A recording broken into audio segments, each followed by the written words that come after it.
Good evening, everyone. Welcome to week number 3 for organization theory. So, hope your week is off to a good start. Again, now next week is Memorial Day, so we're kind of taking next week off due to the Memorial Day holiday, and then we'll be back together again on June the 3rd. Then we'll have June 3rd, June 10th, June 17th, and then we'll wrap everything up that following Saturday on the 22nd, and then that will be the extent of the course. So again, no class next Monday because of Memorial Day holiday.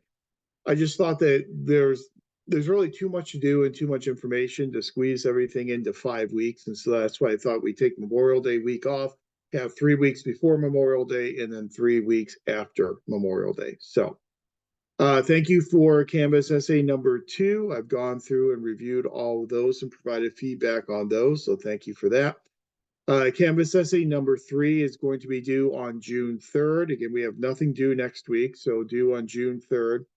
And for that Canvas essay, you're going to reach back to some of the information we covered last week with the classic theorists, and you'll be looking at your organization or whatever organization you chose to use for the topic of the assignments in this course.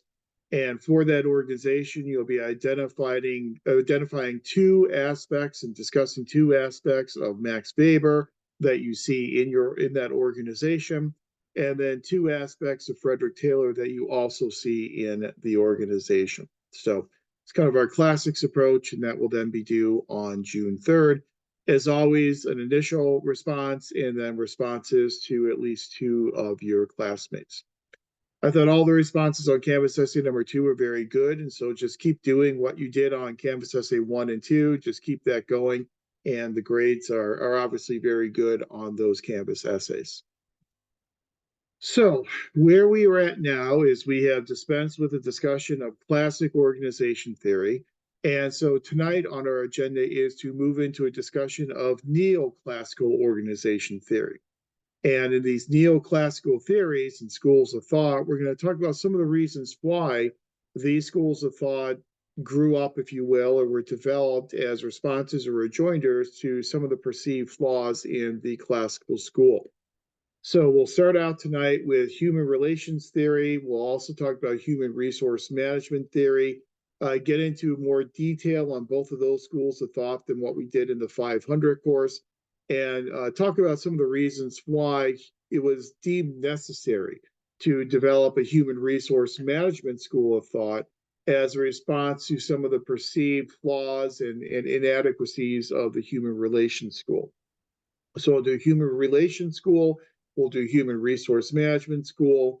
I've got a breakout room assignment for us to do, just kind of like we've been doing the past couple of weeks. And then we'll reassess and we'll see what we're looking at for time tonight. I do have some information on motivational theories and how the focus on motivational theories really grew out of the human resource management school. And I'd like to have a discussion of those motivational theories, kind of going beyond some of the information in the Tompkins textbook. But we'll reassess, we'll see how we're doing on time. We may do some of that motivational discussion tonight. If not, then we'll hold that in abeyance until our next session on June 3rd. Then on June 3rd, we'll get into some other neoclassical theories in schools, such as systems theory, and then move onward and upward from there. So that's where we are. That's where we're going. That's our plan of attack. So to start out tonight, I'm going to start out with one of my favorite authors. And as we talked about in the 500 course, you know that I'm a big fan of this person. That's Mary Parker Follett. We've talked about Mary Parker Follett in 500. We identified some of the reasons why she is considered one of these pioneers in public administration literature. She really did write with an eye on public organizations. A lot of her background, based upon her degree from, I believe she went to Harvard, was very much in terms of the world of politics. Did a lot of work in political science, looked at Congress and the presidency, and wrote books on Congress and the presidency.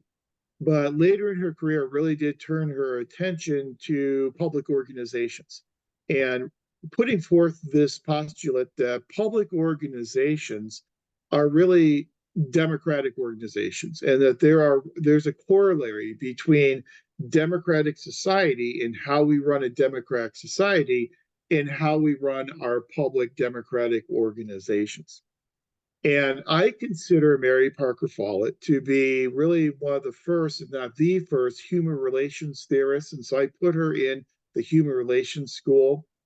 As you know, Tompkins actually devotes an entire chapter to Follett and refers to Follett as a pre-human relations theorist. And he refers her as a pre-human relations theorist as a recognition for the time period in which she was writing. She was writing before the Elton Mayos and the Fritz Roethlisbergers and the other authors in the human relations school. She was a good 10, 20 years ahead of them with a lot of her theories.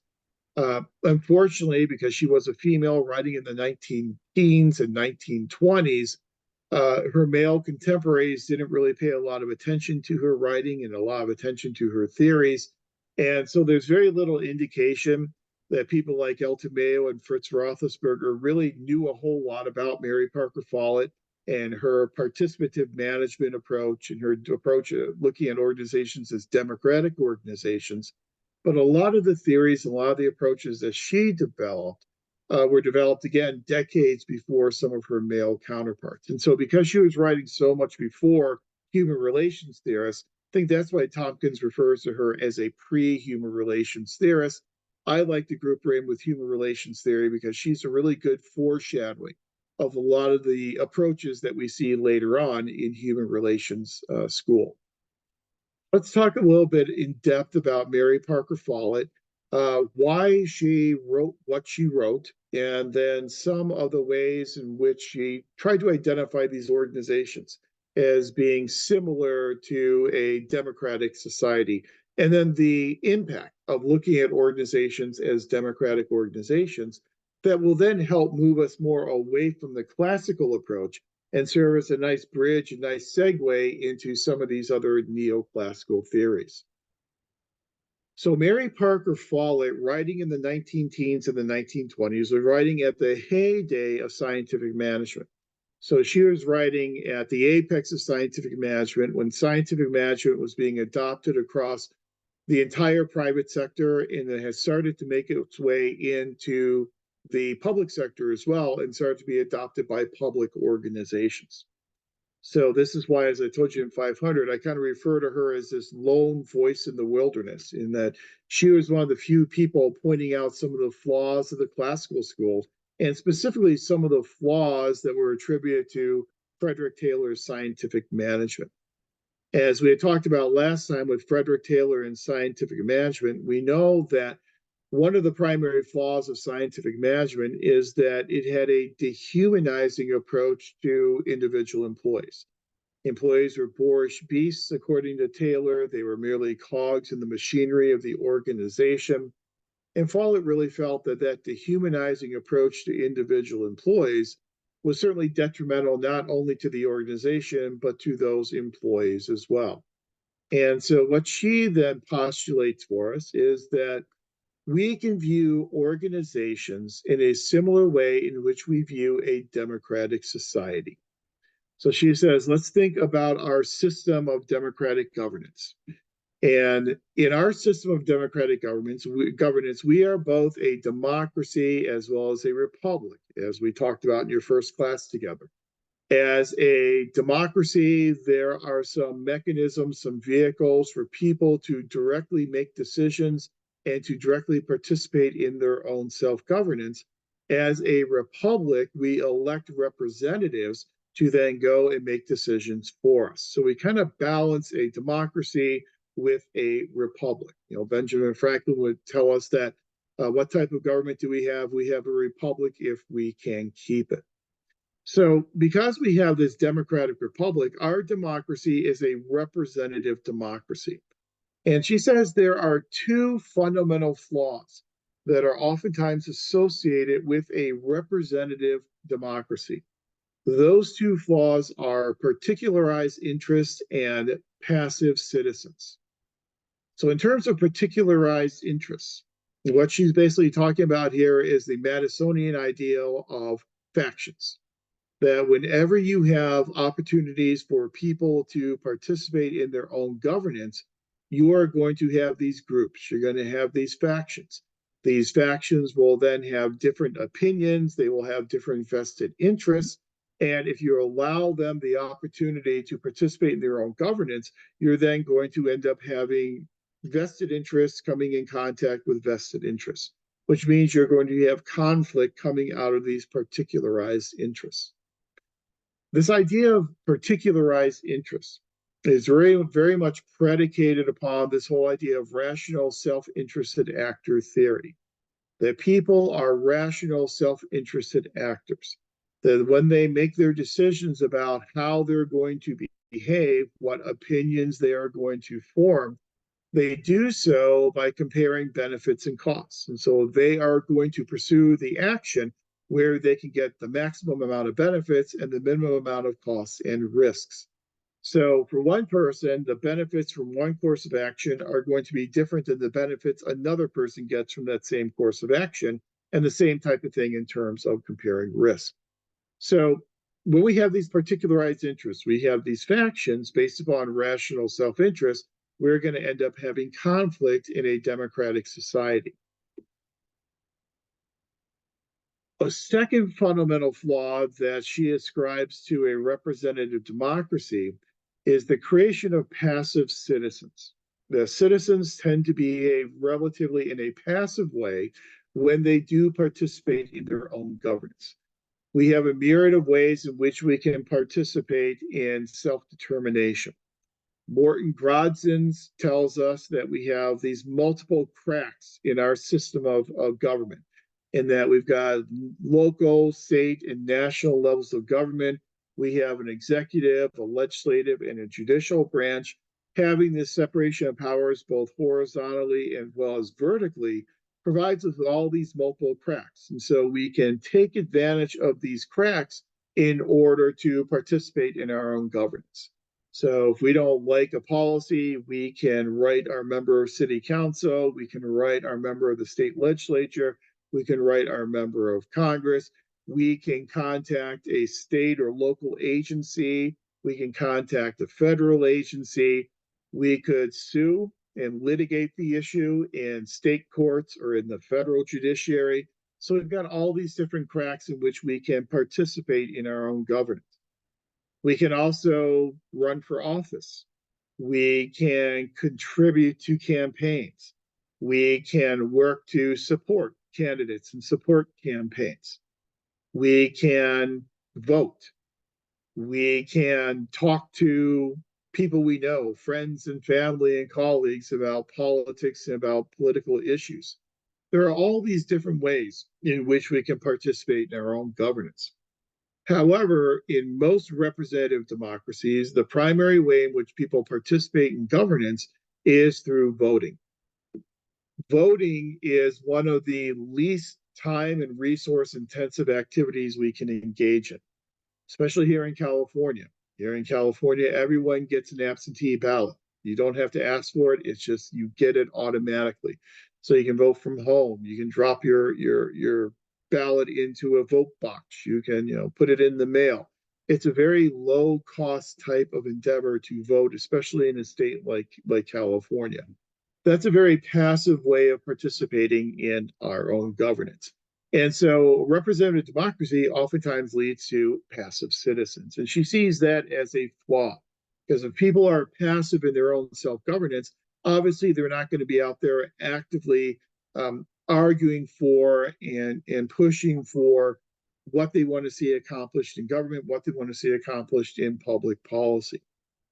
So she says, since we have these two fundamental flaws in a representative democracy, we need to think of ways in which to rectify those flaws. And she says, not only do we have those flaws in a representative democracy, but we also see those flaws in representative democratic organizations as well. So one way that we can deal with and try and rectify these flaws, especially the flaws associated with particularized interests and conflict, is by finding an effective and efficient way of dealing with that conflict. So just like James Madison told us in the 1780s and 1790s, conflict is inherent within a democratic system of government. As he told us in Federalist Paper number 10, and you read Federalist Paper number 10 in the 500 course, when we have these factions, these particularized interests, there are two ways we can deal with them. One way to deal with them is by eliminating them so that everyone has the same opinion, everyone has the same perspective. Obviously, that is the antithesis of a democratic system a system of government. So therefore, we cannot eliminate all these different factions. So the better way to deal with these factions is to try and control their effects. And we control their effects by balancing faction against faction, or as Alexander Hamilton referred to it, balancing ambition versus ambition. So whenever you allow these factions to exist, either in society or in your democratic organization, you are by definition going to set up systems in which you're going to have conflict. So Follett says how we deal with that conflict will go a long way to how we deal with the fundamental flaws in a democratic system of government or a democratic organization. The one way to deal with it is through domination, which he says is the worst way to deal with conflict. Domination would be very similar to what we saw in the John Gaventa study that we read about or we talked about in the 500 course, where Gaventa looked at the struggle of power between coal mine owners and coal mine workers and came to the conclusion that coal mine owners were co-opting the opinions of coal mine workers. They were dominating those coal mine workers. Domination is not a great way to deal with conflict because one party wins, one party loses. It is very much of a zero-sum type of game. So the second way, which is better than domination, is compromise and negotiation. This is better because both parties give a little something up, and so you're more likely to have a situation where the quote-unquote losing party is not going to be as disaffected as they would be under the domination approach. The problem, though, is everybody gives something up. So no one is going to be 100% perfectly satisfied with the solution to the problem.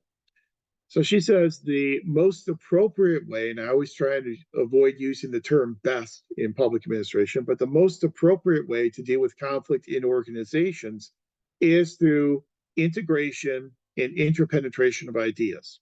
As we identified in the 500 course, integration is when you can get people together, people sharing ideas, you then end up with this interpenetration, whereby when people are exposed to the ideas and perspective of others that they had never really thought of those ideas before, those ideas can then interpenetrate into their way of thinking.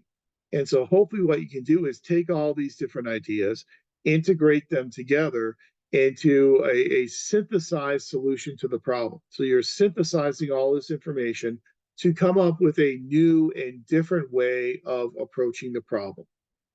That new or different way of approaching the problem, because it's a synthesis of different ideas, everyone has a vested interest. Everyone has a part of their ideas in this synthesized solution, which means that there's some buy-in on the part of everyone who participated in this type of a process. So she says integration, the interpenetration of ideas is the best or most appropriate way to deal with conflict in a democratic organization. However, in order to get to that point of integration of ideas, it means that we have to encourage participation in our organizations. We have to encourage our employees to participate. We need to have vertical communication. We need to have horizontal communication. And we need to get away from this very much top-down centralized power structure that we saw in the classical school. Classical school would tell us, if you look at the principal school, they would tell us control, command, directive. Those are all basic principles of effective organizations. Well, that's all very much of a centralized, top-down use of power and authority. She would refer to that as a power over approach. She said the power over approach of the classical school is not going to get it done. We need to instead use what she called a power with approach.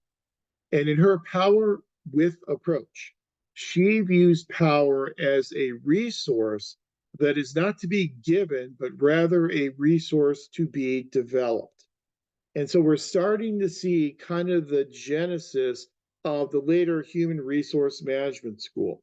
And then now we're talking about helping people develop their own resources of power, helping them develop as human resources. And so this really starts to, again, take us far afield from the classical school. So we want to develop the power, the authority, the ability among our employees to be able to participate in the decision-making process. Really what came to be known as participative management. And again, if we can have this participative management, we can encourage our employees to participate in their own self-governance, then we can create these democratic organizations. And for Follett, a democratic organization is going to be much more effective than a much more centralized top-down organization like we saw in the classical school. So she develops her own principles of democratic organization. So this is kind of like Follett's principle school, which is a lot different than the principle school of Fayol and Gulick and Mooney. So in Follett's principle school for democratic organizations, her principles are number one, coordination through integration between departments and individuals. Departments, units, individuals need to work together, coordinate their activities, coordinate their decision making, and integrate everyone into the process. Second principle of Follett is early contact.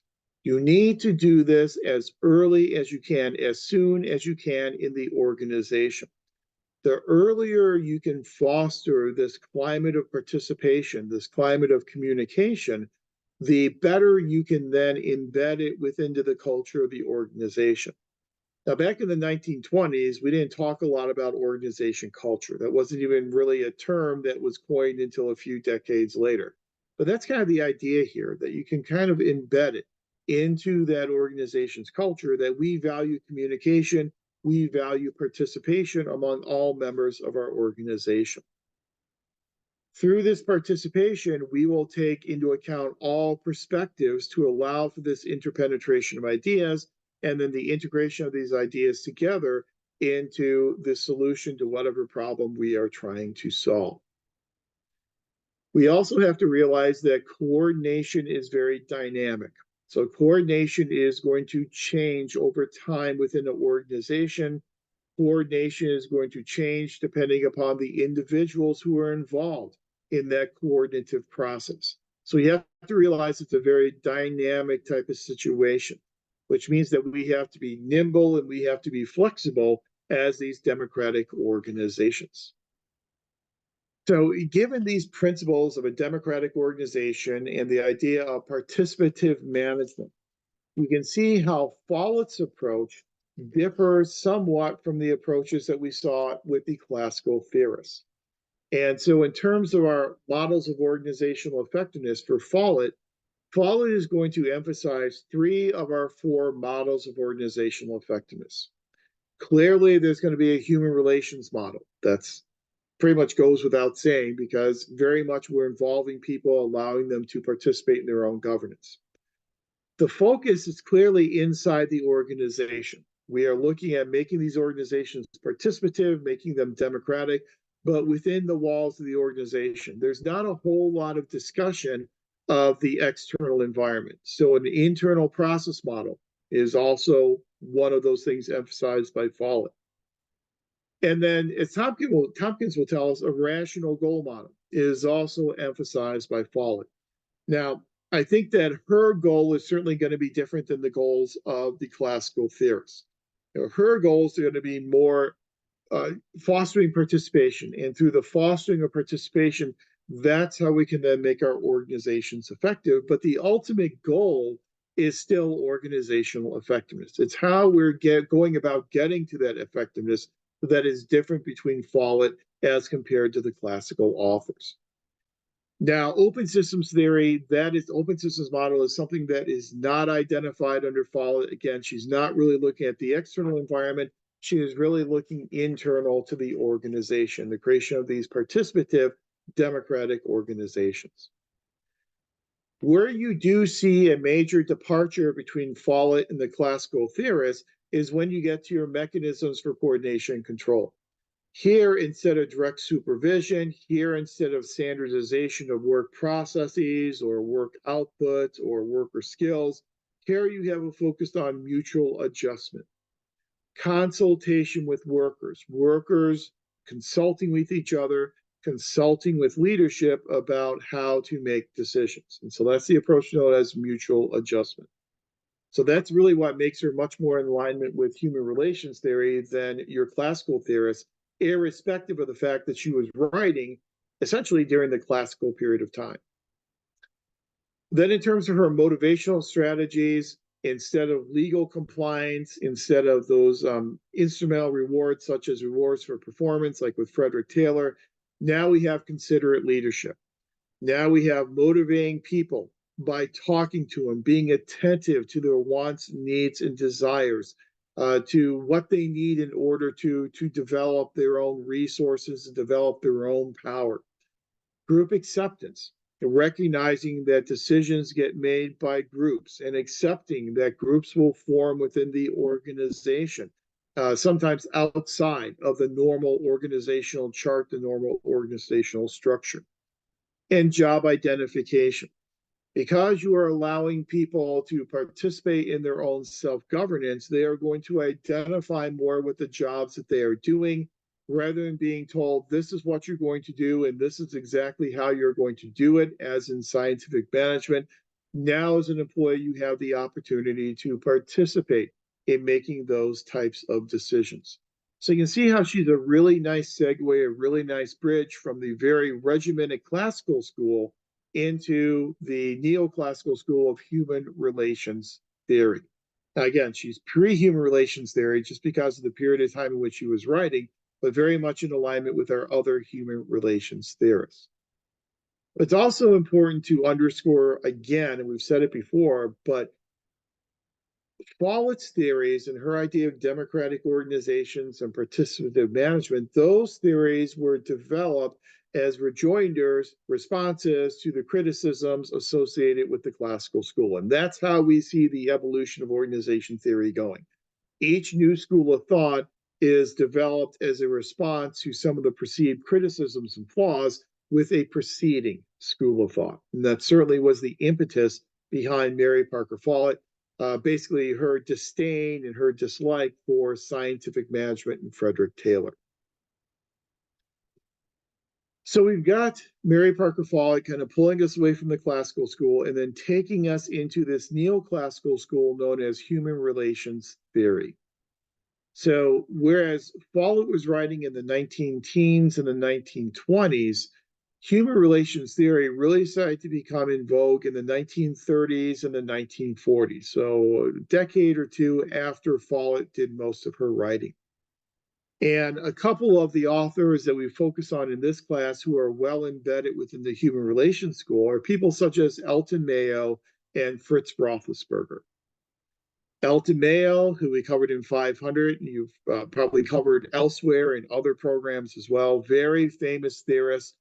Elton Mayo, as a human relations theorist, tried to refocus our attention on the psychological needs of employees. Essentially, what Mayo does is approaching it from a more psychological basis and borrowing some theories from the world of psychology.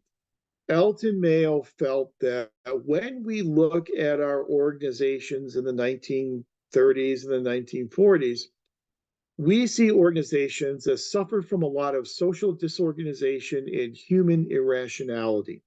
And he felt that in order to make our organizations more effective, we had to try and find ways to overcome this social disorganization and the irrationality of human beings.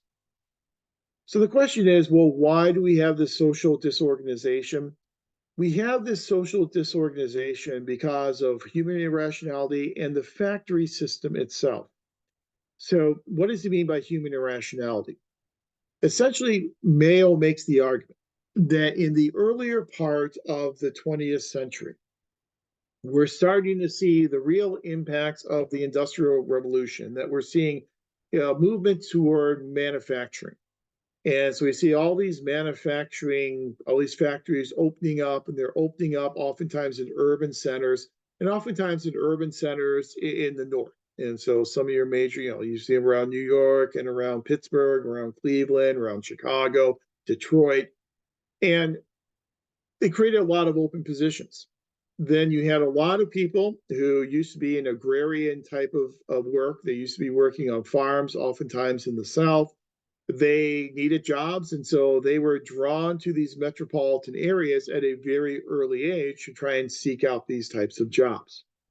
The problem is that when those folks start to move to these major cities to work in these factories, they're oftentimes doing it at a very young age. So they're leaving home at 14 or 15 or 16 years old. They're moving north to work in these factories. And by leaving home, by leaving the nuclear family at such an early age, according to Elton Mayo, they had not resolved a lot of the psychological issues that you tend to resolve as you go through your maturation process. So as you go through your teen years, your late teen years, into your 20s, you deal with a lot of these psychological issues. You deal with a lot of these social issues. You deal with a lot of these issues, with family members, and you start to do that as you grow older. But if you're leaving the home at 14 or 15 or 16 years old, you haven't really had time to work through those psychological issues, to work through those social problems.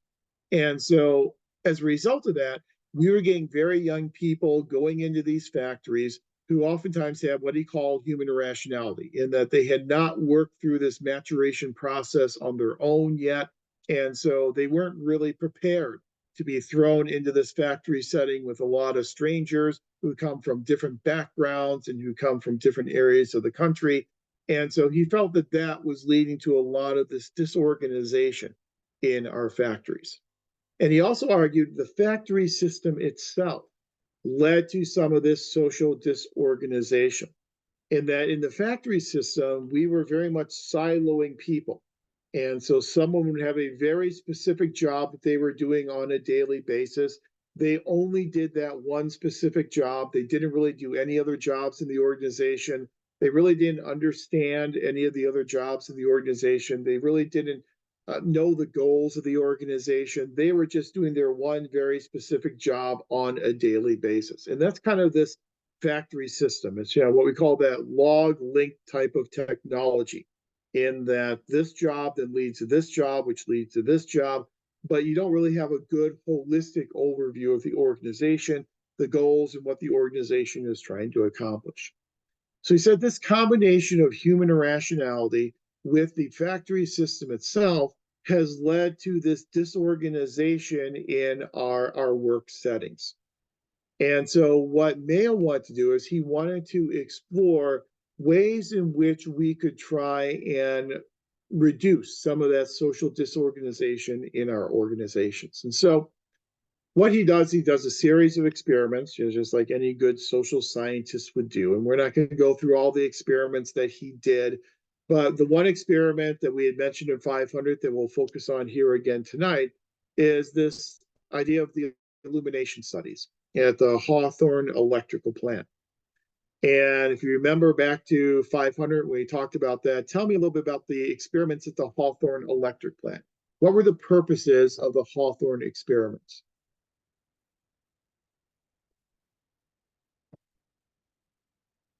What was Mayo trying to do?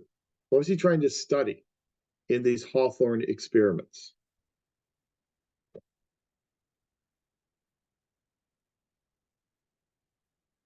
And I'm taking it back a year and a half, but anybody remember the Hawthorne experiments and the Hawthorne effect as we've come to know it? Yeah, yeah, Emily, go ahead. Didn't have to do with finding out whether or not the Hawthorne effect was whether workers, their productivity was affected by the fact that they knew they were part of a study, they were being observed. Yeah, absolutely. Yeah, you're right. You're 100% correct. It's the Hawthorne effect is that if we watch people, if we observe them, then they're going to behave differently than if we are not observing them. Whenever someone's being observed, when they're being watched, they're going to maybe work harder. They're going to try and be more productive to impress the person that's watching them. When they're not being watched, then they'll be perhaps less productive. And that's this thing that came to be known as the Hawthorne effect.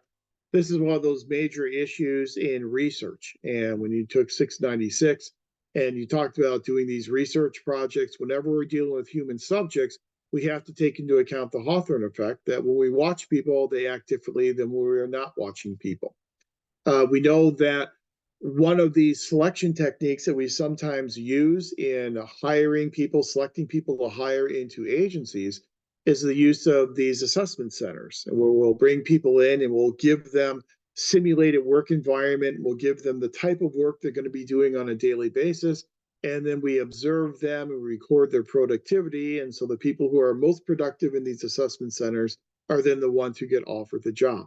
Problem there is obviously the Hawthorne effect. That if you're bringing someone in on a Saturday, they know they're being watched. And if they do well, they're going to get the job. They're probably going to work harder in the assessment center setting than they will if they are hired on a daily basis in the job.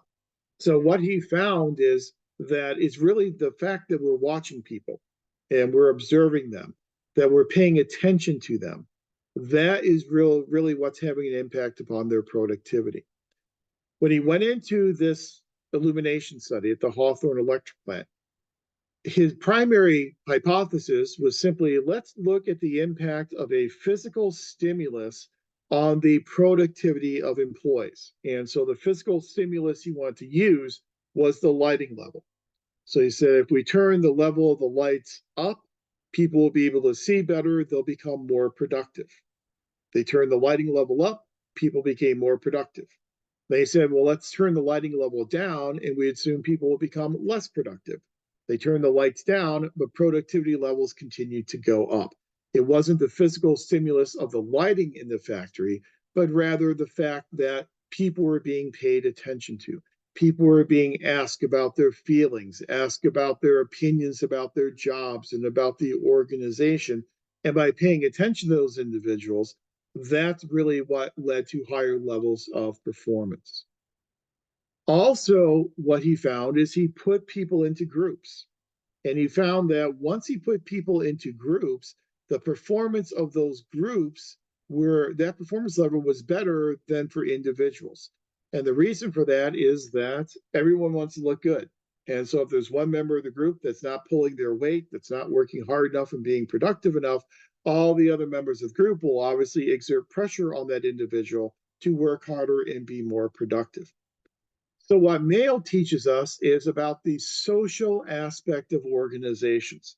We have to recognize that organizations are social institutions and that people interact with each other in these social institutions.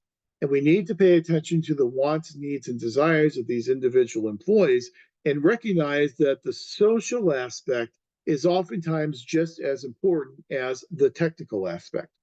So here, as opposed to the classical theorists, we are not treating people as cogs in the machinery. We're actually paying attention to their feelings and we're talking to them. And by paying attention to their feelings, we're getting higher levels of productivity in the organization. So the organization as a social system is one of the primary things we get from Elton Mayo. Then one of Mayo's students, Fritz Roethlisberger, took this finding from Elton Mayo and tried to develop it into what he called a new discipline of study. And so in this new discipline of study of organizations, we need to do three main things. Number one, according to Roethlisberger, we need to focus on communication problems. We need to look at how people are communicating within our organization, identify breaks in communication, identify problems in communication, and work to try and rectify those problems. So, a lot like Follett, Roethlisberger is saying we need to really set up a good, effective system of communication within these social organizations. The second principle in his new discipline is a focus on gaining cooperation from our employees. So Roethlisberger tells us, much like Chester Barnard tells us a little bit later on, that in order to be effective as an organization, leaders and managers need to get the cooperation, the compliance of their employees. that if employees are not cooperating with what you want them to do, obviously you're not going to be able to be effective as an organization. Now, this idea of cooperation and compliance is certainly that is something that's far afield from what the classical authors talked about in their classical theories. And the third element of this new discipline, according to Fritz Roethlisberger, is the need to focus on maintaining individual and organizational equilibrium through change. What this means is he recognized that there is a balance between the individual and the organization. And this balance, this equilibrium between what individuals need and want and what organizations need and want, we have to work all the time at trying to maintain that balance. That balance is dynamic. That balance will change over time. And you're always trying to work on that scale so that individual needs and organizational needs can find an equilibrium and can be balanced with each other. So you can see very clearly, thanks to Elton Mayo, thanks to Fritz Roethlisberger, we are now starting to shift the focus more onto individual employees and asking the question, how can we find a situation where these individual employees can feel valued enough so that they will provide contributions to the organization through effort, through performance, in order to make the organization more effective? So it really does recognize the inherent role of individual employees in the effectiveness of an organization. So both Mayo and Roethlisberger identify organizations as these social systems, recognizing that yes, there is some formality to your organizational structure, your organizational chart, but also recognizing there are informal aspects of organizations as well. The way in which people interact with each other, the way in which leaders interact with their employees, the way in which groups form and groups interact with other groups. All those more informal aspects outside of and beyond the organizational chart, the organization structure, those informal aspects are oftentimes just as important, if not more important, than the formal aspects of organizations. Weber, Taylor, Gulick, Fayol, Mooney paid primarily attention to the formal aspects of the organization. Human relations theorists start to look more at those informal aspects of the organization, recognizing the social dynamics within these organizations. And then Chester Barnard, someone who we talk a lot about in organization theory because he contributes to a lot of our different schools of thought. But Chester Barnard also contributes to the human relations school in a similar way that Roethlisberger did, in that he talks about for organizations and leaders and managers to be effective, they can only be effective if they can gain the compliance, the participation of their employees. So it's not so much a command and control type of structure, it's more of a transactional relationship where leaders and managers provide incentives to their employees. And if they provide the right set of incentives that employees value, that will then motivate these employees to put forth the effort in order to make the organization more effective. But only if you can find that right transactional relationship with your employees can you then be effective as a leader and manager and effective as an organization. So you need their compliance, you need their acquiescence, you need their cooperation. So leaders provide incentives. If those incentives are the right ones, they can then elicit more contributions from employees. So it's very much this balance between the incentives you provide to your employees and then the contributions they provide back to the organization. Barnard says, though, there is a limit to the amount of compliance that we can get from employees. And he makes this argument in his theory known as the zones of indifference. He argues that every employee has a different zone of indifference.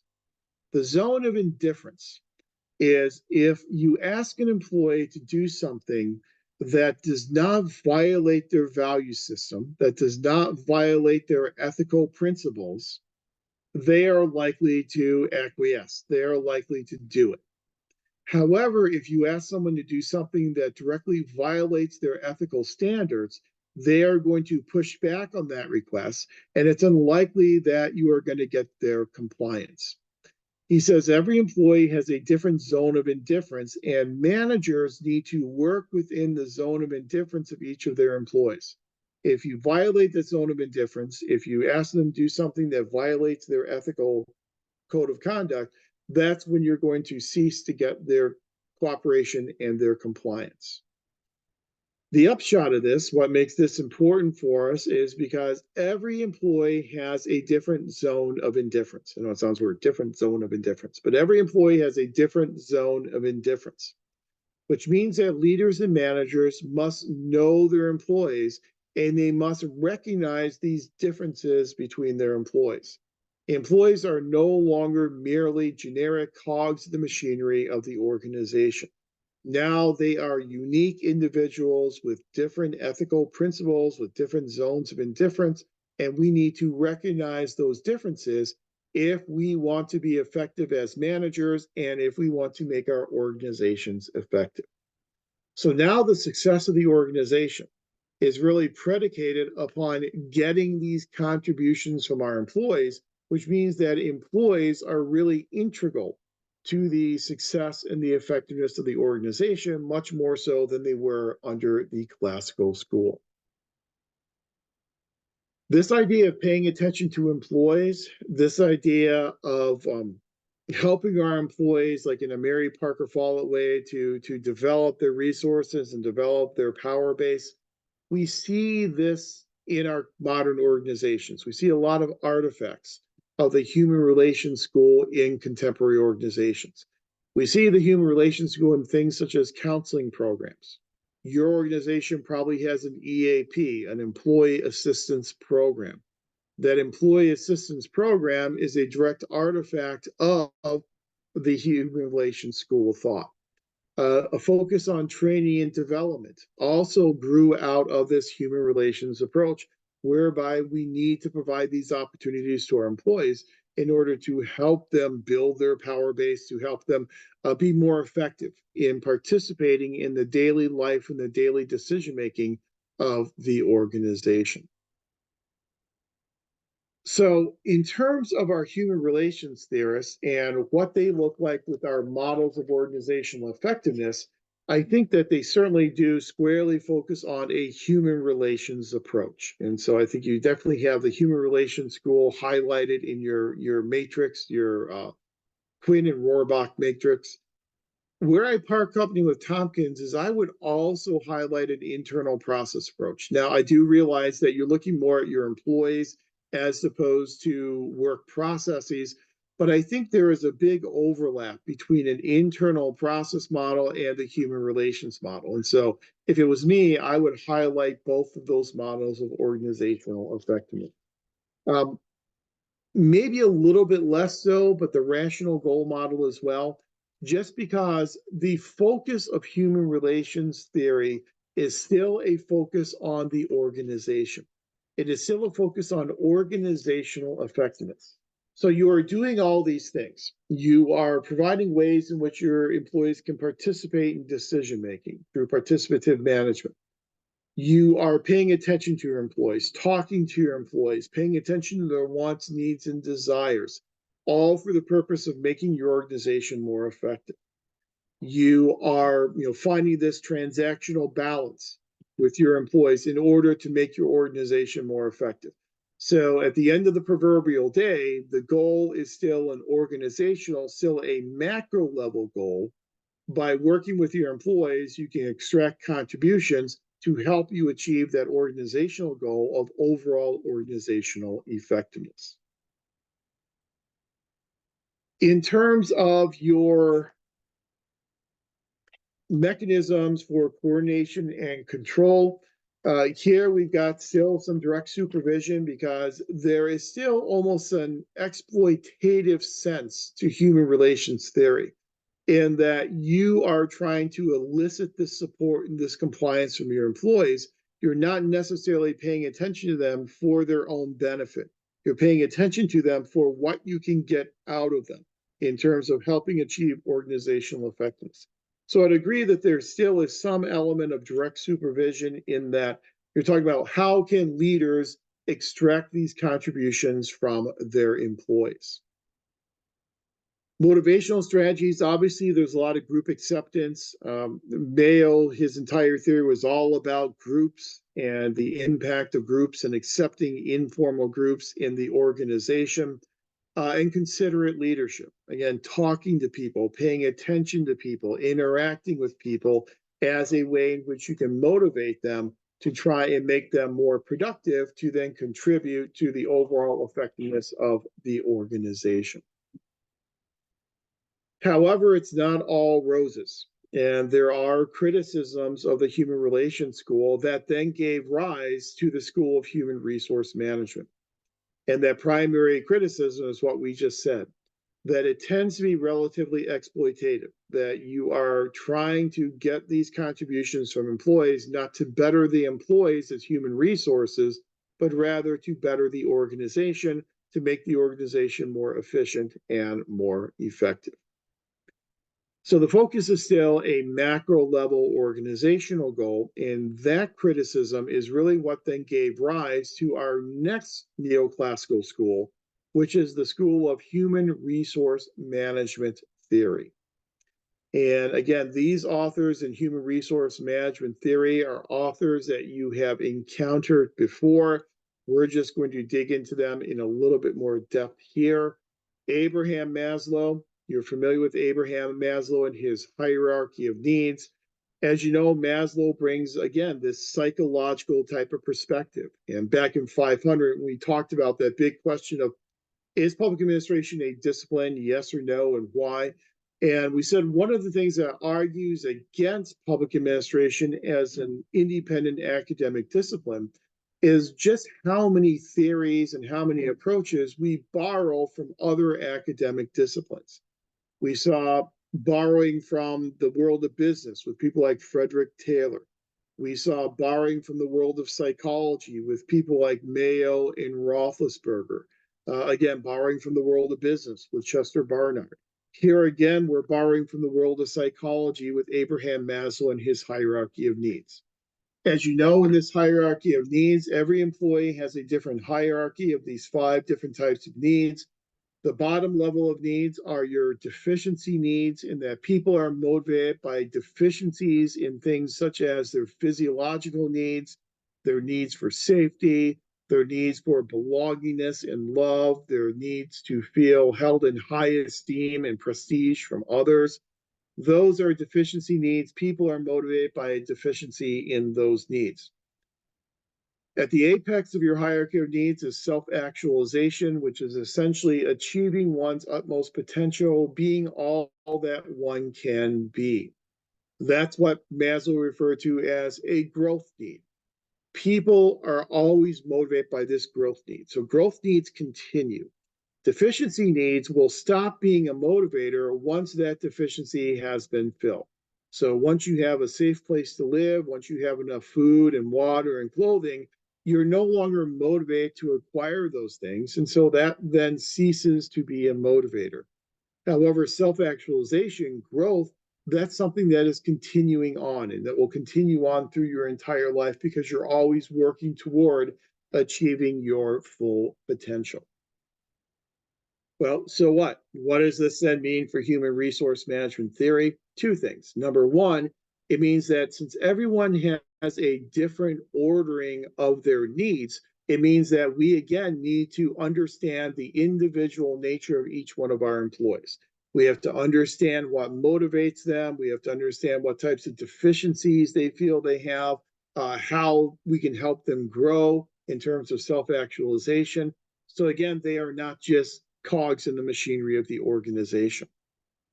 Secondly, this is important because Maslow's hierarchy of needs really formed the basis on which other human resource management theorists, such as Douglas McGregor and Chris Ardress, really built their theories. And their theories are really predicated very much on Abraham Maslow and this hierarchy of needs. Now, I think I mentioned 500, but I'll mention it here again. This is Maslow's kind of classical hierarchy of needs. This hierarchy of needs was changed later on as he got near the end of his career and his life. he changed it up a little bit in terms of the apex of self-actualization. So instead of self-actualization being the growth motivator as it was in his classic hierarchy, he changed that apex of the pyramid to be something more along the lines of your legacy, and giving back to others, giving back to your society, giving back to your community, and looking beyond oneself. And the way in which you actually actualize is by contributing back to your society and kind of leaving a long legacy once you are gone. And that's what's kind of his revision to his hierarchy of needs.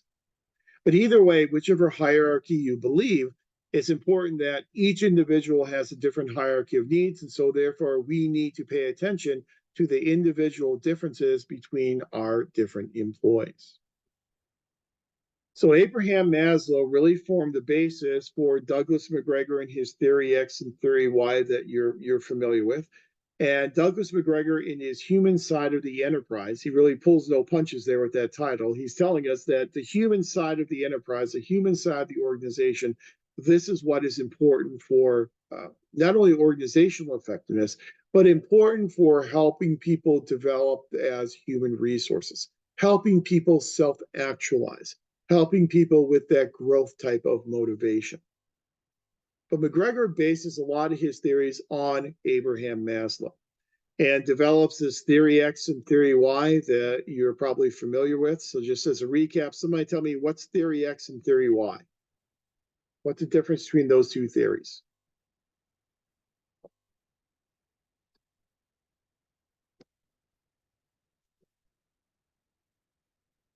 Douglas McGregor wasn't the most creative person on the face of the earth, so we get theory X and theory Y. If I remember theory X and theory Y and the differences between them?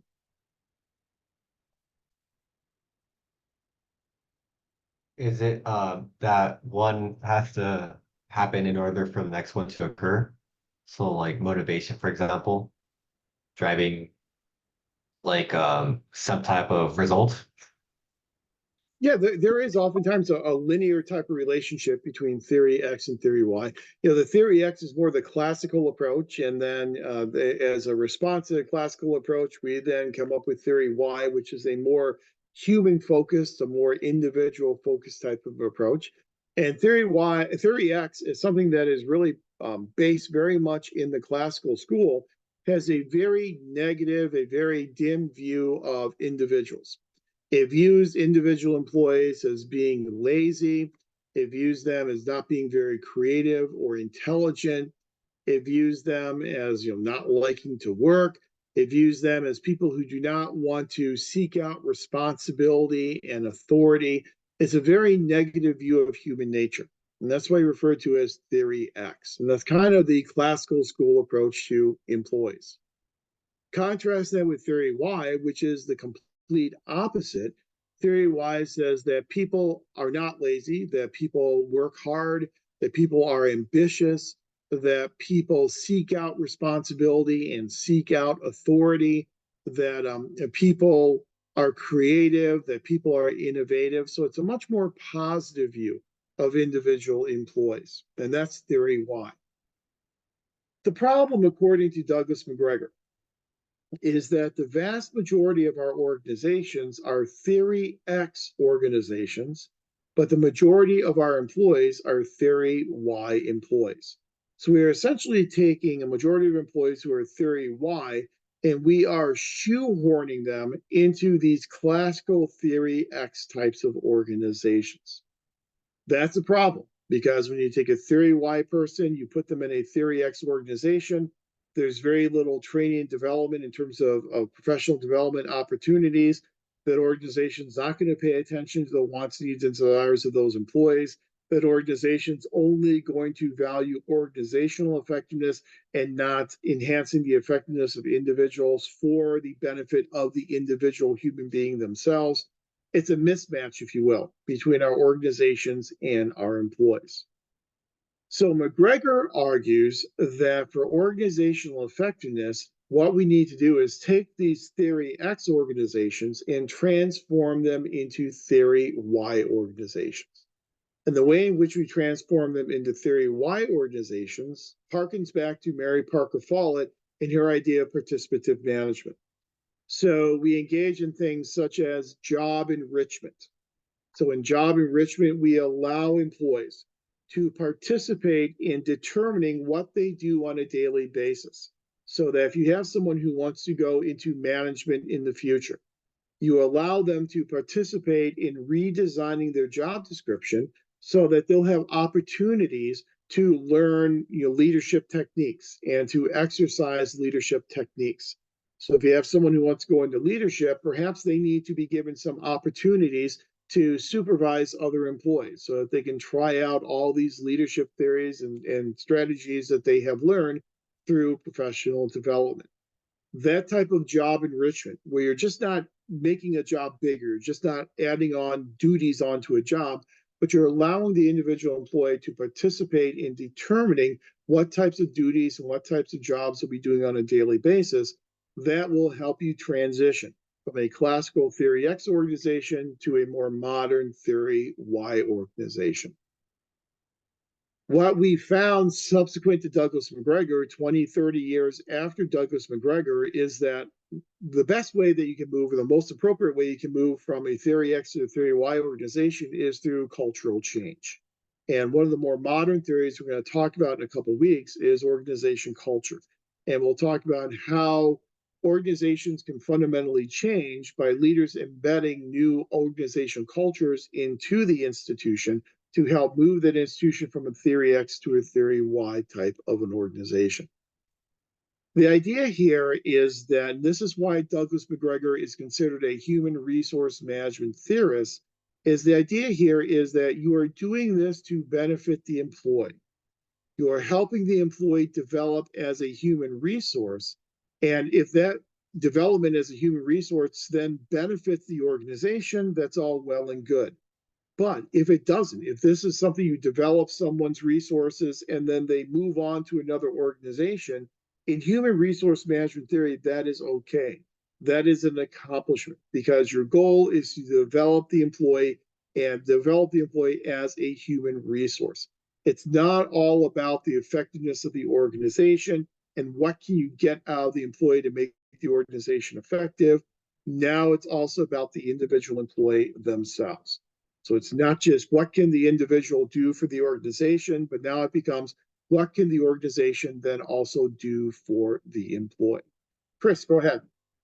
Yeah, do you I really respect and appreciate that point of view. Do you feel like that's the same idea when, let's say, an organization pays for a employee's tuition, for example, and then that's going to be substantial amount of money, sometimes thousands of dollars.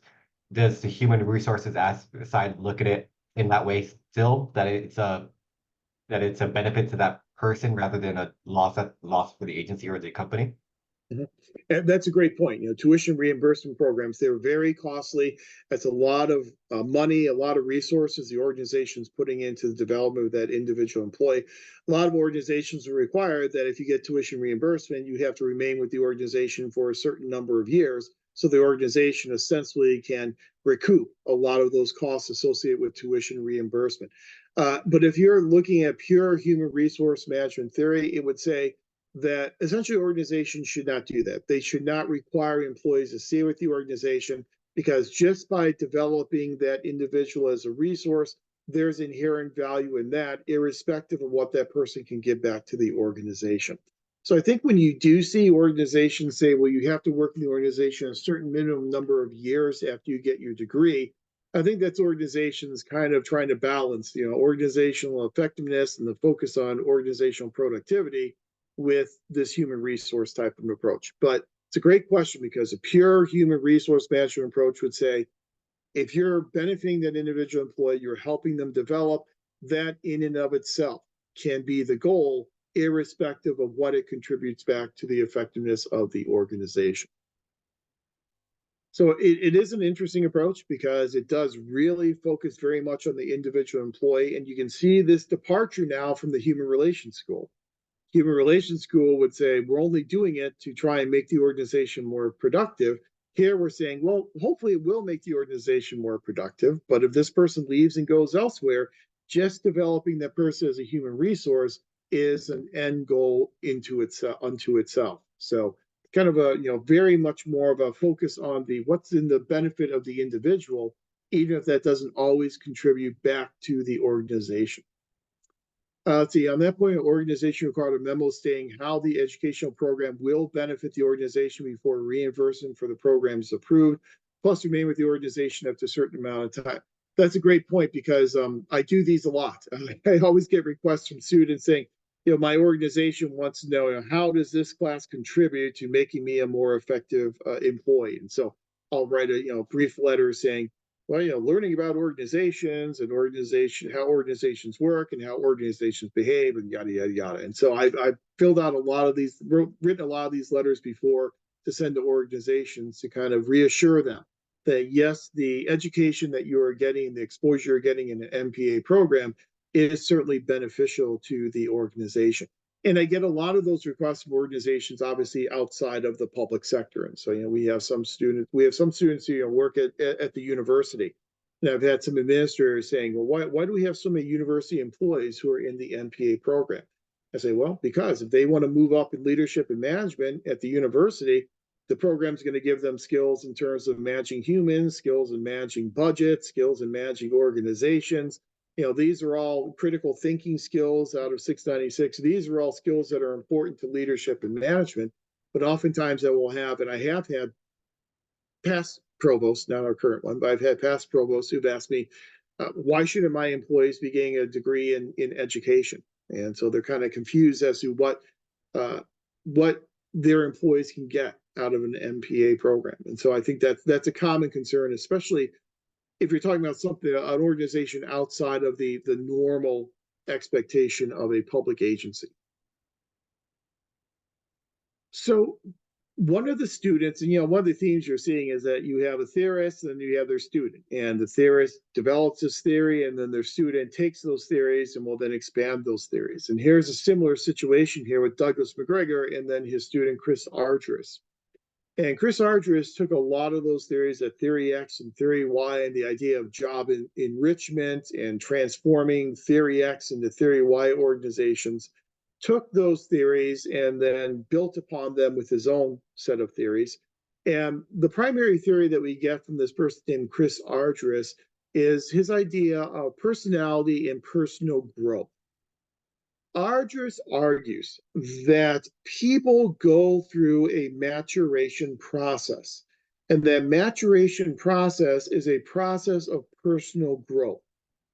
As they mature and they go through this personal growth type of process, this process is marked by things such as increasing activism.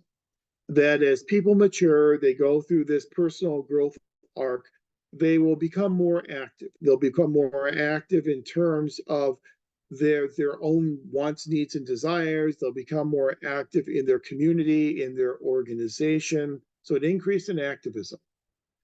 As people go through this personal growth process, they also experience increasing independence. They become better able to act as independent individuals, to make independent decisions, separate from family decisions. They were teenagers, they made decisions based upon family. Now they're making their own independent types of decisions. They develop the ability to behave in multiple different ways. And so they can behave in a lot of different ways. It's not just the same way over and over. They have different ways in which they can behave to accomplish what they want to accomplish. They have deepening interests. Their interests become much deeper. Their interests become much more sophisticated than they used to be. They take on a much longer time perspective, that instead of just being concerned about tomorrow or the day after that, now they are concerned about 10 years, 20 years down the road. They're concerned about the legacy that they are leaving for the organization, as well as for themselves and their community. So much longer time perspective.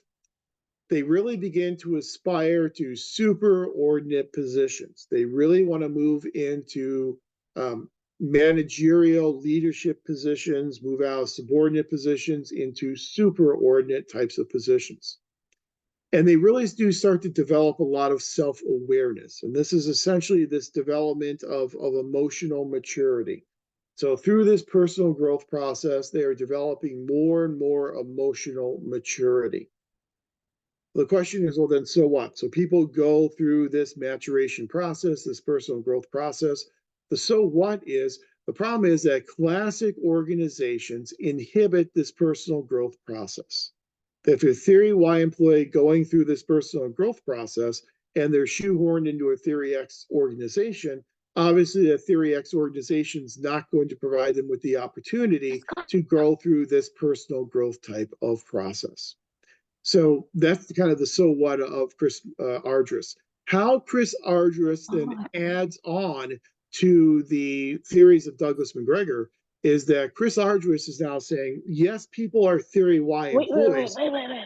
I need to, somebody's talking, so let me mute that. How people become Theory Y employees becomes important, that they're just not always Theory Y employees. They go through this personal growth process, and through this personal growth process, they become more Theory Y in their orientation.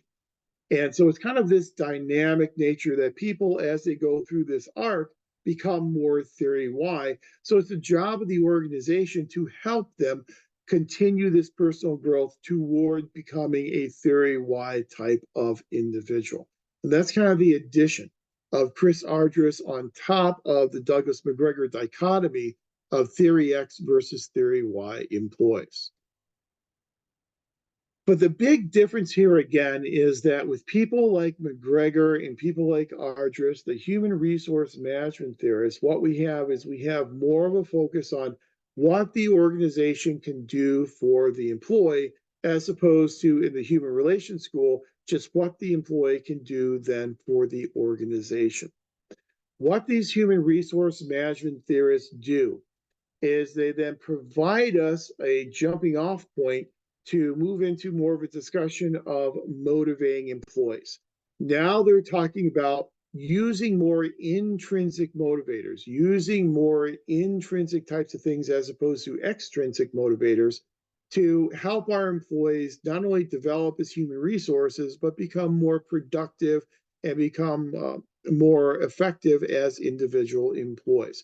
So a lot of our more modern motivational theories are really predicated upon people like Douglas McGregor and Chris Ardress in human resource management theory. But I think it's very, very important for us to really have that distinction between human resource management and human relations theory. And then human resource management, we're really looking more at what the organization can do for the employee as opposed to what the employee can do for the organization. So for these human resource management theorists, we are again obviously highlighting the human relations model of organizational effectiveness. We are looking within the organization, and so it's very much an internal process type of a model. The goal has now changed. Now the goal is not just the organization, but now the goal is individual goals. But it's still a rational goal type of approach because we still have goals that we are trying to achieve. In terms of our mechanisms for control, much like with Mary Parker Follett, now we're in a mutual adjustment type of mechanism where we are working with employees, we're consulting with employees, we're determining what employees, where they want to be in 10 years, how we can help them get to that point in time. So it's very much mutual adjustment. And in terms of our motivational strategies, the one that really jumps off the page at you, job identification, like what McGregor and Chris Ardress talked about. We are going to allow people to participate in the development of their job duties to afford them the opportunities to engage in the activities that will allow them to develop themselves as human resources. So you can kind of see the trajectory in the evolution of organization theory literature, moving from the classical school, looking at the macro level approach of what is in the best interest of the organization, through standardization, through one size fits all type of approaches, to the human relations school that starts to recognize the importance of dealing with individuals on an individualized basis, but for the purpose of extracting contributions from them to help make the organization more effective, to the human resource management school, where we really start to see the benefit of developing people as human beings, sometimes irrespective of the goals of the organization. What we hope to do in human resource management is to find the point of goal congruence, where helping individuals achieve their goals will then also help the organization achieve its goals. And goal congruence is a major principle of human resource management. But human relations, human resource management, we consider those to be neoclassical theories because they were developed as responses to some of the flaws and deficiencies that we saw in the classical school.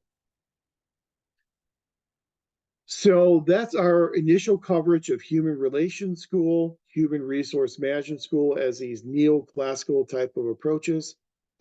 Any other questions about human relations, human resource management, how they are similar, how they differ from each other? Any questions or observations?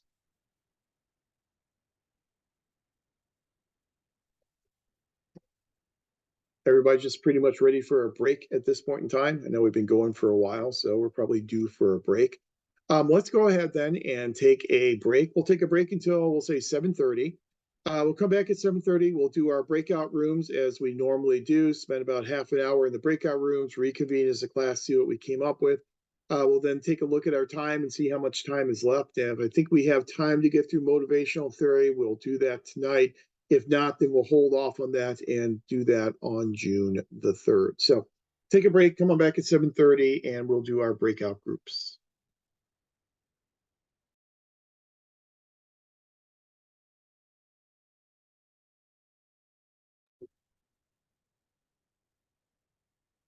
Okay, it is 7:30, so we are back from break. Let me go ahead and set up our breakout rooms.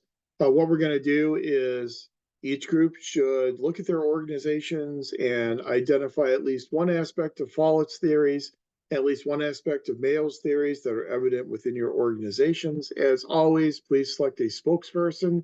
We'll spend about half an hour on this. We'll then reconvene as a class, see what you came up with, and then we will take it from there. So pretty straightforward assignment. It's like we usually do. We'll do 4 rooms. So I'll just do them randomly. Hopefully they're random, but we'll see. Okay. All right, I've created the rooms. And so you've got your assignment. Again, pretty objective, straightforward assignments. Let me go ahead and open up the room, spend about half an hour on it, and then we will reconvene. As always, I'll give you a 5-minute warning and a 2-minute warning to let you know when we're starting to run short on time. So the rooms are open, so feel free to go to your room and get started.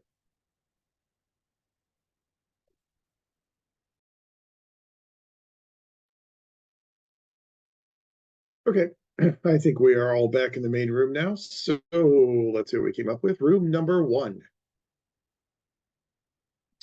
Okay, so I came up with an example that kind of gave an example for Follett's and Mayo's theory. So what my example was basically that um when I work for onboarding for the County Ventura Healthcare Agency, and so our volume of work is it's very high. And so basically it got to a point where everyone was just not like having a good work-life balance. And so people were like working on weekends and working overtime, and it's like a lot of people just weren't happy. And so it's 3 of us who do onboarding, and how originally it was assigned was through Alphabet. And so we were starting to notice that the Alphabet way was just not a good way to like hand out work, because like if, say for example, if someone had a heavy alphabet and someone had like their alphabet had like the letter Z, they weren't getting distributed as much work as someone who had a heavier alphabet. So like for example, some person would be onboarding like maybe 8 people for a pay period, and someone would be onboarding 23. And so whoever had that 23 was just not, they weren't happy at work, obviously, because, they weren't having that work-life balance. And so we had decided that we needed to have like an all hands meeting and kind of like give each other ideas of like how we can fix this, and how, like what's a new system that maybe we can um start doing and see if it works. And if it doesn't work, then we go back to the old system. And so the new system that someone actually ended up one of my coworkers ended up suggesting, it relies heavily on group work. So it's kind of like a Ford's assembly line. So it's like so someone would start the process, like call the employee, tell them to come for the onboarding event. Someone would meet with the employee and then put them into the system. And then the last person would basically set them up, like set enroll them into trainings and send out their benefits and stuff.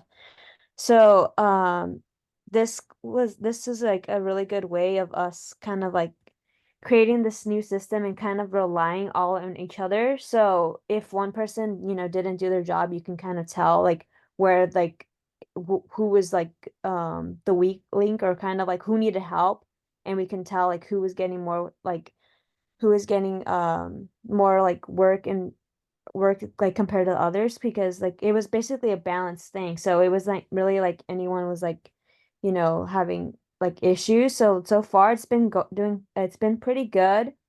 And so yeah, so definitely like we are all very like happy because like our work-life balance is definitely a lot higher than it was before.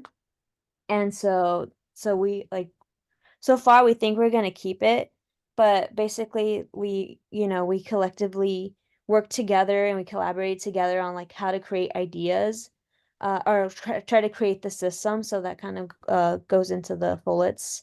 And then we kind of for mayos we use this as a motivational factor of not just like, like money wise. It was more like to base off of like work-life balance.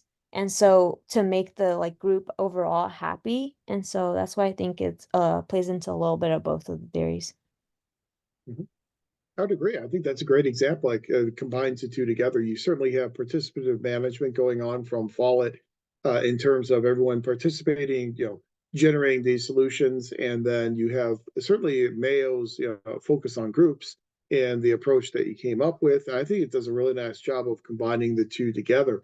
And when you have one person, as you point out, doing having 8 people and someone else having 23 people, that's also a good example of something we'll talk about when we talk about motivational theory, which is the idea of distributive justice. And whenever you have a lack of distributive justice, whenever people feel that some people are putting in more effort than other people are putting into the work, that violation of distributive justice could then have a major impact upon motivation. And I think that's a nice foreshadowing as well, some of the stuff we'll talk about when we talk about motivation theory. But that's a great example to combine Follett and Mayo both together into one. So well done. I like that. That's a good solution. Thank you. Okay, let's do room number 2. So for room number 2, some of the things that we talked about within our organizations from Follett is the use of resident inputs and gathering data from SurveyMonkey in order to gain consensus an understanding of consensus. The use of like non-dominant hierarchical structures where it's not a lot of domination from management to employees, but that people are working collaboratively. Use of steering committees and also working across departments for common goals. And then for Mayo, we talked a lot about employee well-being programs, like encouraging exercise, midday meditations that are being offered both virtually and in person, employee recognition program, employee educational programs, and then a variety of like entertainment events being offered, encouraging employees to go to happy hour, and also breaking employees off into small groups for smaller events so that they can feel seen within their organizations. Great, excellent. Yeah, that certainly is completely in alignment with Mayo, and I sort of see a lot of Mayo there. And the consultative, coordinative type of approach certainly is a good indicator of participative management out of Follett. So, yeah, great examples. Thank you. Room number 3.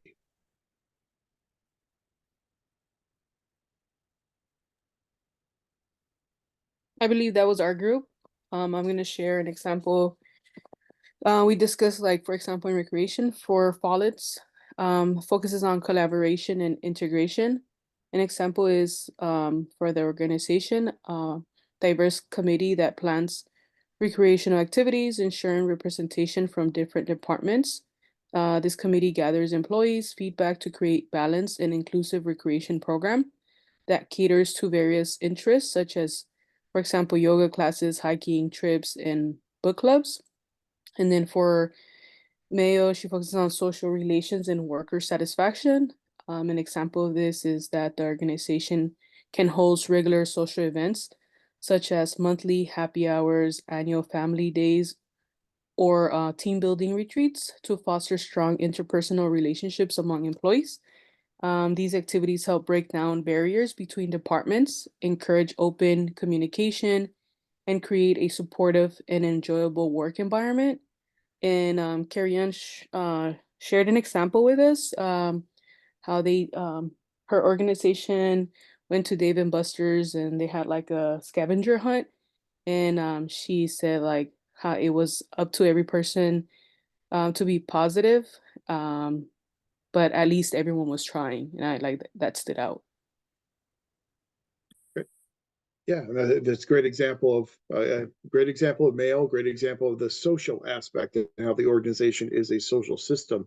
And if we overlook that social aspect of our organizations, obviously it's going to have a negative impact on organizational effectiveness. So, yeah, those are great examples, great specific examples. So thank you very much for that. Well done. And room number 4.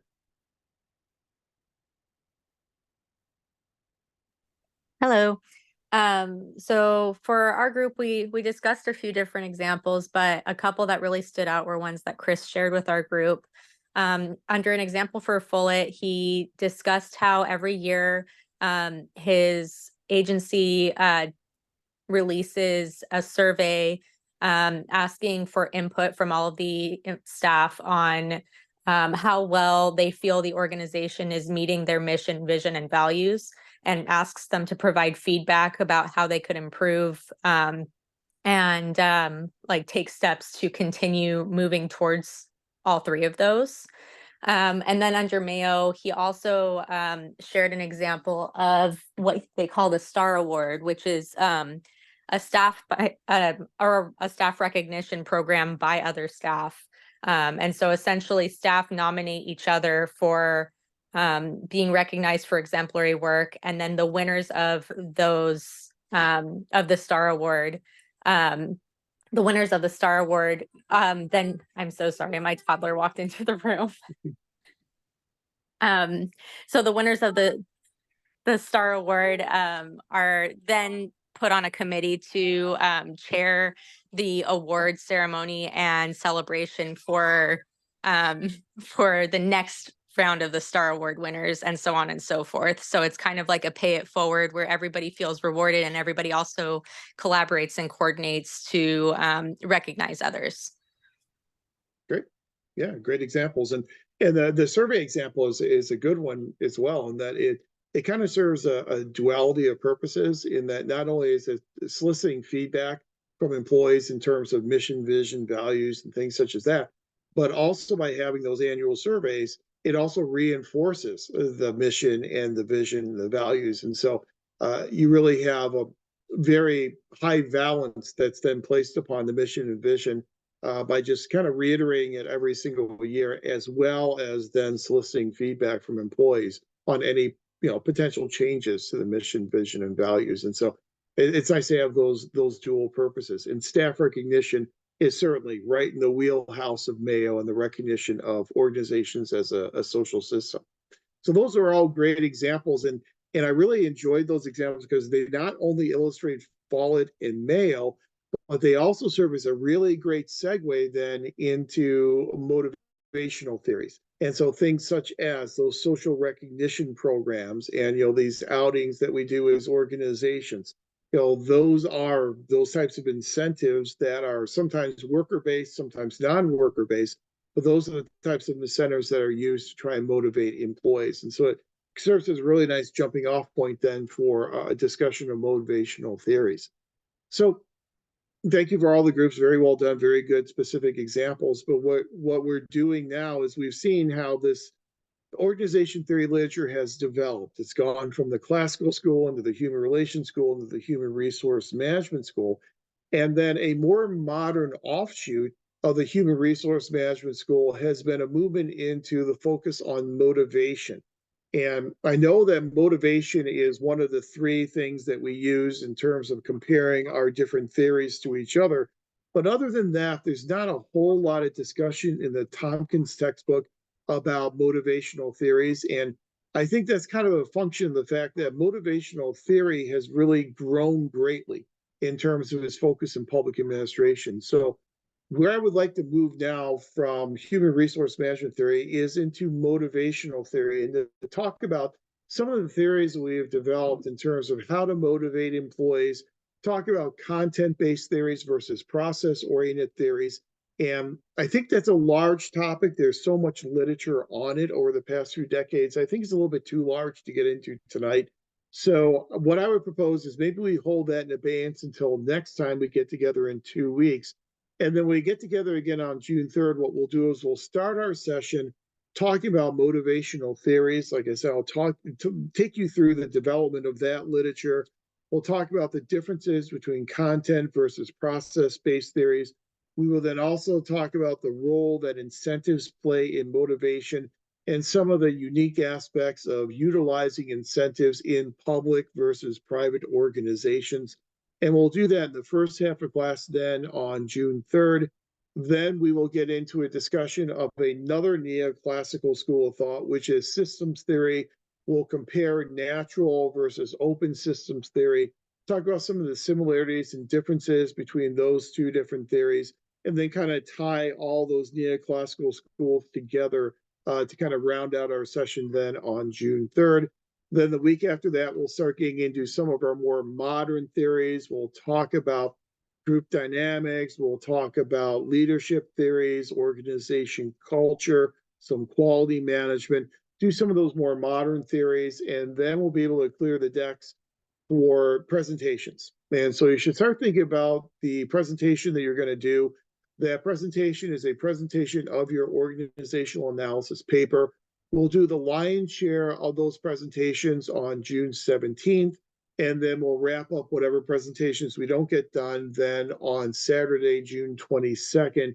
And then also on June 22nd, since you are starting to move, or you're going to be moving into 697, I'd also then like to take the second part of our session on June 22nd and talk to you about 697, how 697 works, present you with the case studies that you'll be working on, and just make sure that we're all on the same page in terms of 697. And we'll do that then on the 22nd, and then you'll be able to hit the ground running on the 29th and start working on those case studies. So that's what things are looking like moving forward. But again, we're off next week. Come back together in 2 weeks and we'll start our discussion on motivational theories and then also talk about systems theory and how we define organizational effectiveness using a focus on external environments. All right. Okay, well, thank you very much for being here tonight. Again, I won't see you next week, but I will see you 2 weeks from tonight. Enjoy your week off, I guess, and then make sure that you get Canvas essay number 3 posted and ready to go then by June the 3rd. Okay? Thanks, everyone. Have a good evening. Have a good week. Have a wonderful Memorial Day, and then I'll talk to you again in 2 weeks. So take care. Thank you. Thank you. Thank you. Thank Bye. you. Good night. Good night. Professor, I have a quick question for you. Sure. So I have a situation that I have to